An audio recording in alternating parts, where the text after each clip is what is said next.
So, kung umabot kayo dito sa video na to, FBM, so it means seryoso kayo. Seryoso kayo na gusto yung matutunan yung Amazon. Well, dito na tayo. Gawin na nating productive yung sayang yung pag-ano nyo. Pag-click nyo ng link ko para makinig sa mga tutorial ko. So, this one is FBM. Kung nakikinig kayo, na pakinggan nyo na sa ibang mga courses, sa mga paid courses na binayaran nyo, or doon sa mga YouTube channel or sa mga content creator na mga Amerikano or Filipino na panood nyo, FBM, explanation lang naman nila, pinakamadaling explanation is si client yung magpapak. Tapos dediretso na kagad doon kay client, sa buyer. Sorry, client mo, narito ako, nabubulol ako.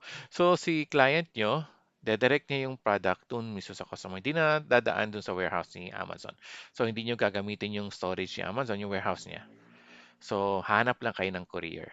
So, yan ang pinakamadaling explanation. Pero, di nila na in-explain kung ano ba yung deeper na nangyari. Ano ba talaga yung ilang days, ano ba yung pwede nilang option kapag nag-FBM sila. So, ito yung tuturo ko sa inyo. So, in-explain ko na yung sa FBA, yung tagal ng shipment, yung kapag nag-order ka, minsan 2 to 3 days, 3 to 5 days pa yung product, depende sa season. So, Q1, Q2, Q3, Q4.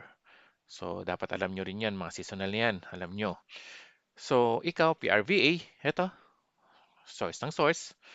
So, naisip ni client, gusto ko tong product na to. Gusto ko siyang FBM kasi, tawag ito, halimbawa Christmas, medyo matagal sa FBA. Tagal makarating sa warehouse nila.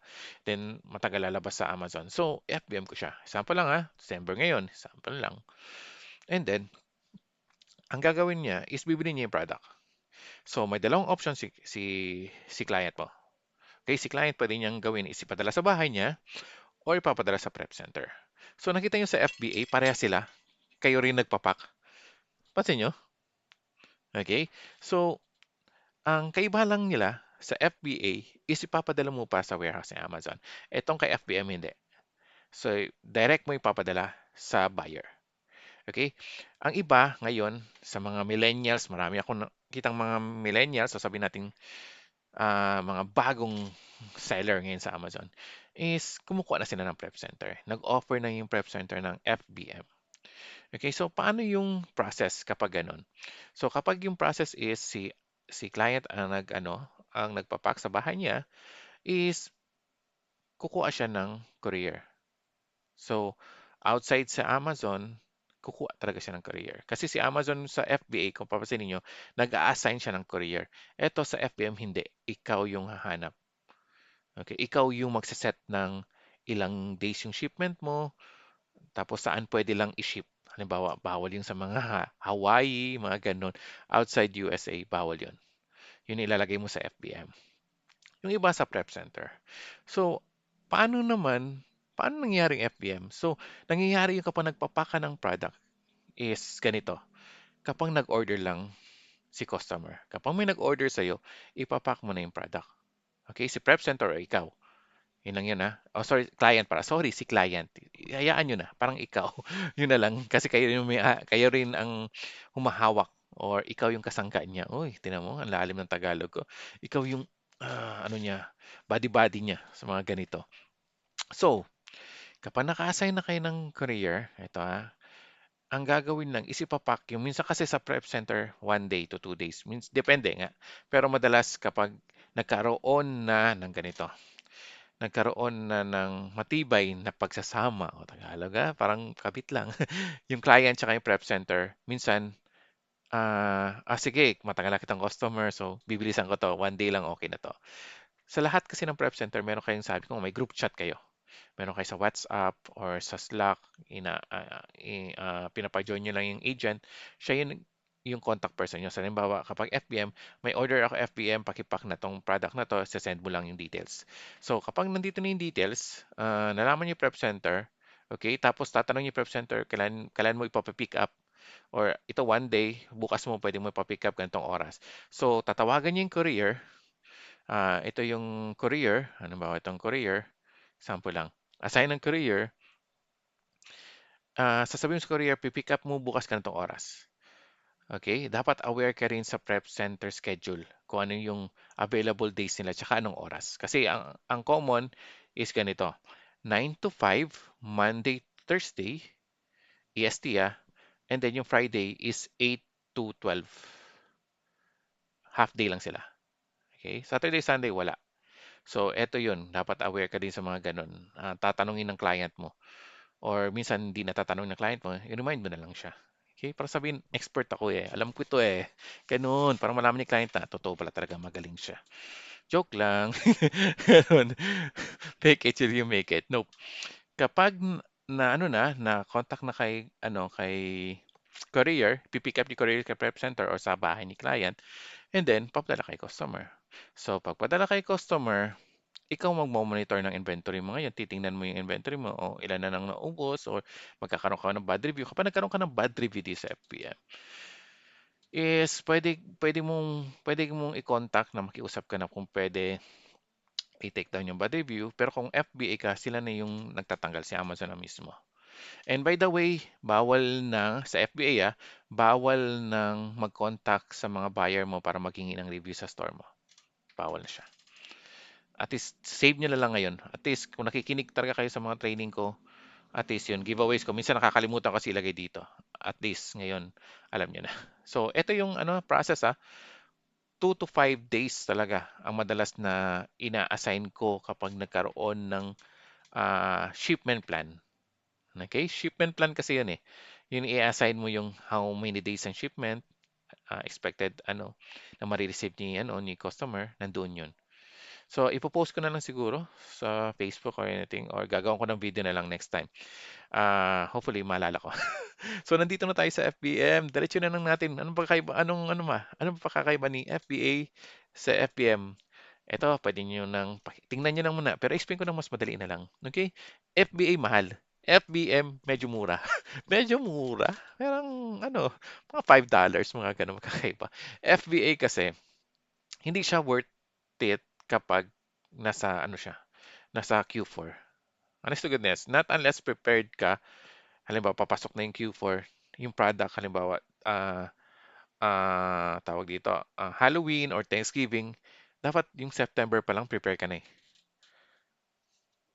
Doon na pumapasok yung analyzation na ay product kapag expert ka, sabi natin na magaling ka talaga sa product sourcing or mag-handle ng account ng client, ganun ang thinking. Okay? FBM, kapag yung may magandang product ngayon lang nag-sale, eto lang, halimbawa ng Thanksgiving, ito yung Black Friday sales, eto lang, gawin naming FBM. Yun ang maganda. FBM is hindi lang ginagawa seasonal. Ginagawa rin siya kahit Q1, Q2, Q3, Q4. Q4, Q2, madalas ginagawa namin yan, FBM. Kasi may mga product na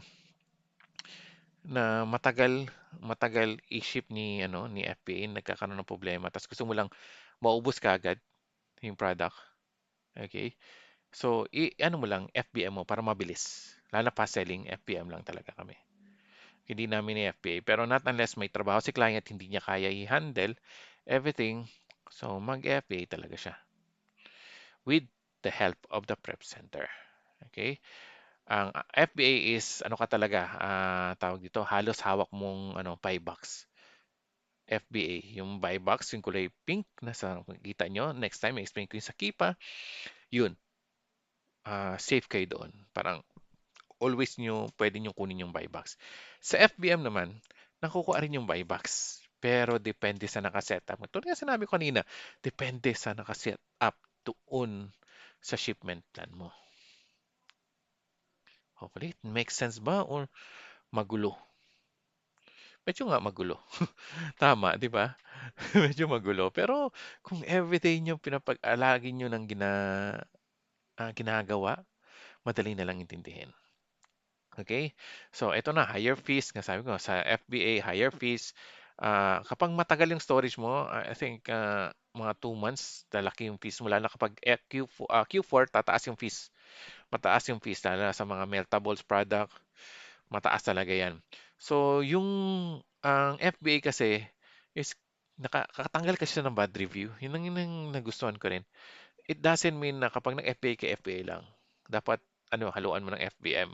Kasi learning process yun eh. Iwas ka lang sa mga IP. Okay? IP is intellectual property ng mga product. So kung pwede, iwas doon. Kung alam mo yung mga IP na yun, madali na lang po. Okay? Madali mo na lang iwasan yun.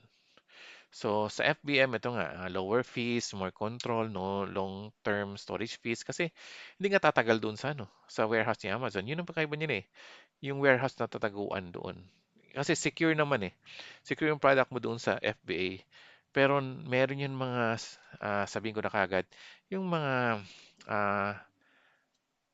mga masira na product, may mga ganon. So, disbursement, mga ganon. So, doon ka na magpa-file noon, mga products loss. So, pwede mong habulin si Amazon na makahingi ka ng refund. So, sa FBM kasi walang ganon. Parang kailangan mo sa courier magkaroon ng investigation sa courier or sa prep center. Dalawa kasi yan eh.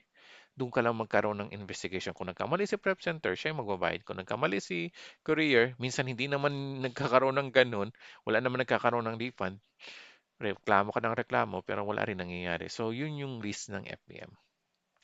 So, hopefully, it makes sense sa lahat. And kung gusto pa makita, gusto pa makita ng mga about sa Amazon or gusto mo matuto about sa Amazon, tuloy mo lang yung next video. Kung ayaw mo, di stop mo na dito. Wala namang pumipilit, 'di ba? So sayang yung laway ko. Okay. So kita-kits ulit and alis na muna. Mamaya na kayo. Kita-kits sa next video.